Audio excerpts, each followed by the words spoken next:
একটি ছোট গ্রাম, নাম তার শান্তিপুর। এখানে বাস করত একজন তরুণ, রাজু। ছেলেটি ছোটবেলা থেকেই শারীরিকভাবে বেশ শক্তিশালী। কিন্তু কোনো এক সময় বাজারে একটা বিদেশি বডি বিল্ডারের পোস্টার দেখে তার মন পুরো বদলে গেল। তখনই সে স্বপ্ন দেখে, আমি হব গ্রামের প্রথম বডি বিল্ডার। কিন্তু সমস্যার শুরু তখনই। গ্রামে তো জিমই নেই, ডাম্বেল বারবেল তো দূরের কথা, ঠিকমতো ওজন তোলার কিছুই নেই। তবুও রাজু থামেনি।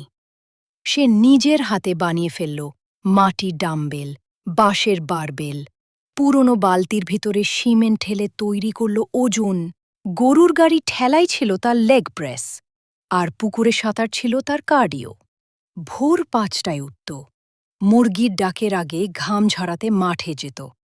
ক্ষেত খুঁড়ে পানি টেনে সে নিজের শরীরকেই বানিয়ে ফেলল এক জীবন্ত মেশিন। প্রথমে সবাই হাসত, বলতো, বডি বিল্ডার হবে, এত খায় কি সে? কিন্তু তার মা ছিল তার সবচেয়ে বড় সমর্থক। প্রতিদিন নিজের হাতে রান্না করত, ডিম, ডাল আর প্রচুর ভাত।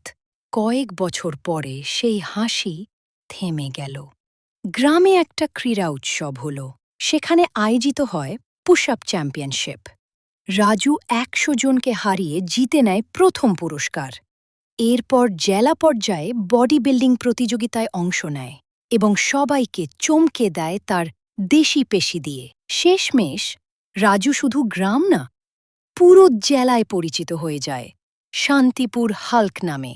তার জিম এখন গ্রামে ছেলে মেয়েদের অনুপ্রেরণার কেন্দ্র।